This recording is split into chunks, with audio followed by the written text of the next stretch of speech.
Hello everyone. तो आज हम पढ़ने वाले हैं क्लास 11th फिजिक्स का पहला लेक्चर 1.1। हम इसमें पढ़ेंगे सदिश, सदिश के प्रकार, टाइप्स ऑफ वेक्टर्स और सदिश योग के नियम।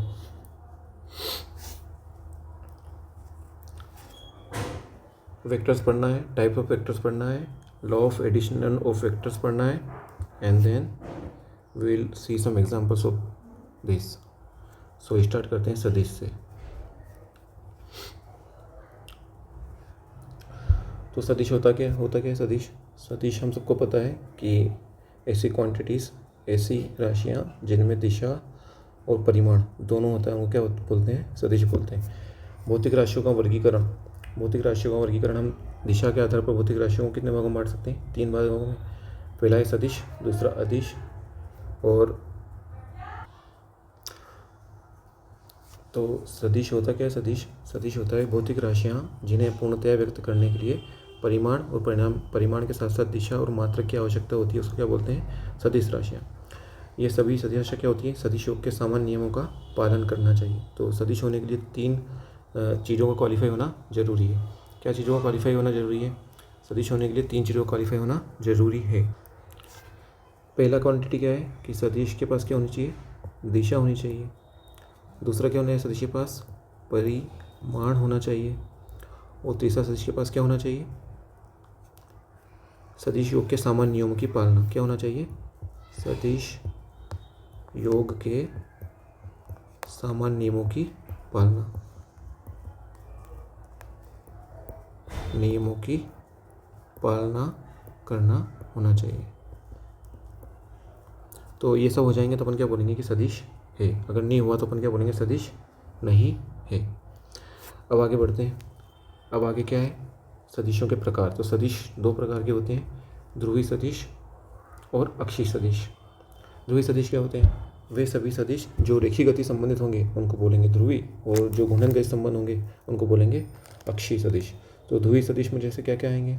विस्थापन हो गया, वेग हो गया, त्वरण हो गया, बल हो गया, संवेग हो गया। और अक्षीय सदिश में क्या आएगा? घूर्णन गति वाले सारे, जैसे कोणीय विस्थापन, कोणीय वेग, कोणीय त्वरण और बलाघूर्ण और कोणीय संवेग, ये सभी क्या आ जाएंगे? कोणीय वेग से संबंधित, कोणीय गति संबंधित है, घूर्णन गति संबंधित है, इसलिए उनको बोलेंगे अक्षीय सदिश। तो 2 प्रकार के सदिश हो गए, ध्रुवी सदिश जो रेखीय गति संबंधित है, और दूसरे हो गए अक्षीय सदिश जो घूर्णन गति संबंधित है। आगे बढ़ते हैं।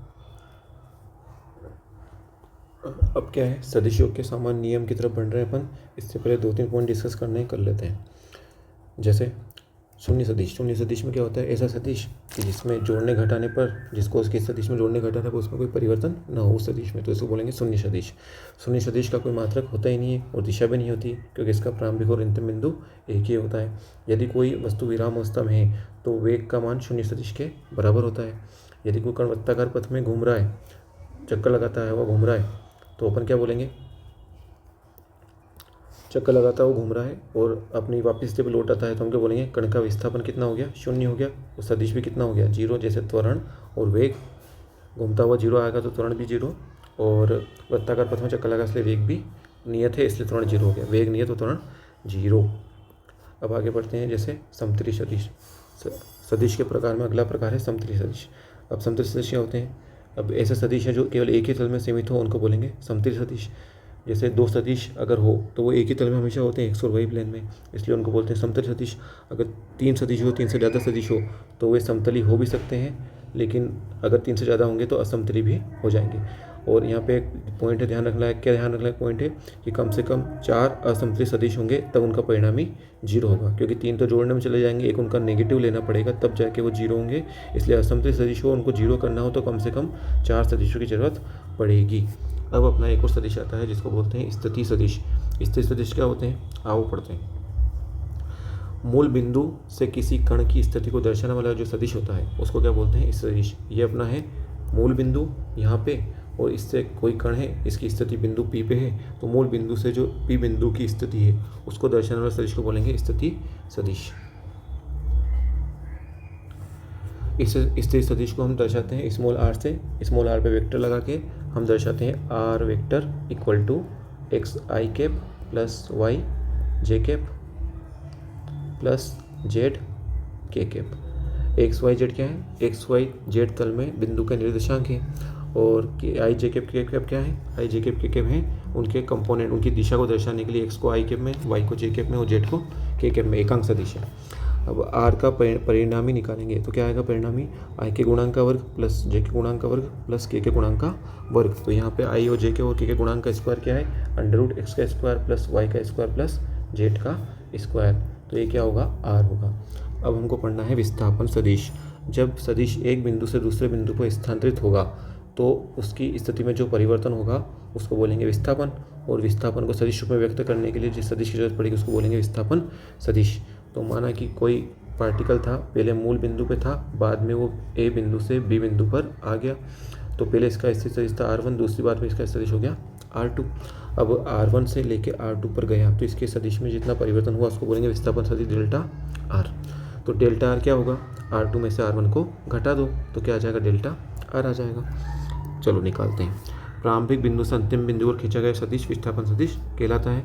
या अंतिम बिंदु की स्थिति तथा प्रारंभिक बिंदु की स्थिति के अंतर को ही क्या बोलेंगे, विस्थापन सदिश। निकाल लेते हैं।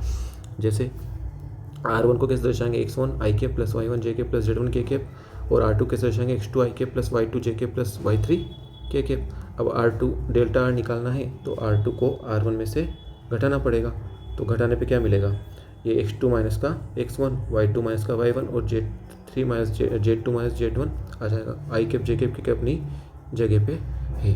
अब परिणामी निकालेंगे तो वही आई कैप का जो मल्टीप्लिकेशन में है, गुणा में है, गुणांक का स्क्वायर करेंगे, जे कैप गुणांक का स्क्वायर करेंगे और के कैप गुणांक का भी स्क्वायर करेंगे, तो अपने पास ऐसे करके डेल्टा आर का परिणामी आ जाएगा। अब एक छोटा सा क्वेश्चन है तो अपन क्वेश्चन देख लेते हैं।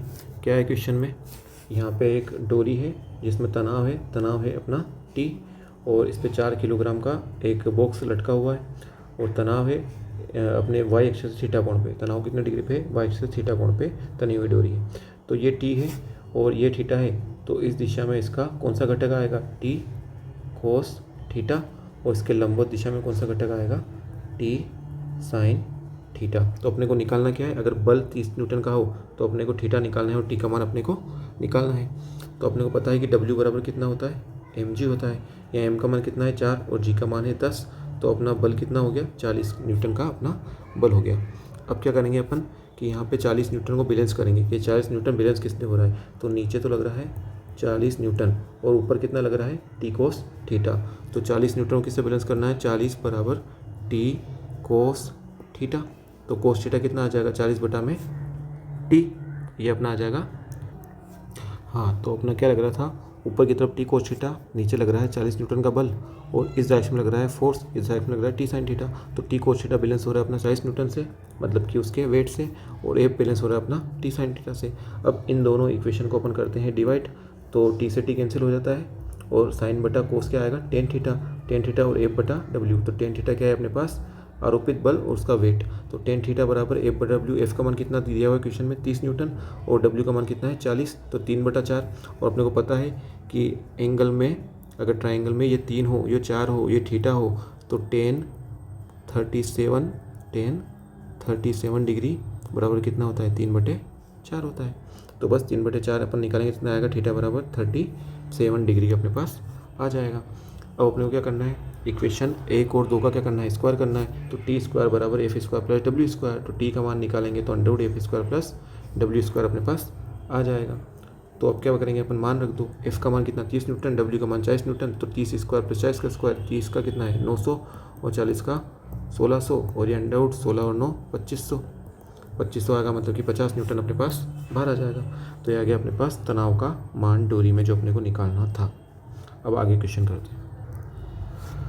अब अगला क्वेश्चन है अपना ये वाला, इसमें क्या दिया है, बल दिया है ये आई कैप और जे कैप के फॉर्म में, और एफ की दिशा वाई अक्ष के अनुदिश बताइए, वाई अक्ष के साथ होगी, और एफ वाई अक्ष के साथ कितने डिग्री का कोण बनाएगा अपने को निकालना है। तो कोण निकालना है बेसिकली थीटा और अल्फा का मान अपने को निकालना है। तो अब यहाँ पे आई कैप मतलब एक दिशा में कितने बल का घटक है, 1720 न्यूटन का, और जे कैप की दिशा में 1000 न्यूटन का बल अपने पास दिया हुआ है। तो अपने को क्या करना है, टेन थीटा लगाना है। टेन थीटा क्या होता है, लंब बटे आधा, लंब कितना है 1000, आधा कितना है 1732 है अपने पास। तो देखो कितना होता है 1732 होता है किसका, अंडर रूट 3 का मान। तो यहाँ पे अपन इसको सोल्व करेंगे कितना आएगा, टेन थीटा बराबर 1/√3, यह आएगा अपने पास 1/√3 अपने पास आ जाएगा। और अपने को पता है टेन 1/√3 का मान कितने बराबर होता है, थीटा बराबर 30 डिग्री के बराबर होता है। तो थीटा का मान तो 30 आ गया, तो एल्फा बराबर कितना लिख लेगा, 90 माइनस का 30 बराबर 60 डिग्री अपने पास क्या आ जाएगा, एल्फा आ जाएगा। इससे इस प्रकार से इस क्वेश्चन को भी सोल्व कर सकते हैं।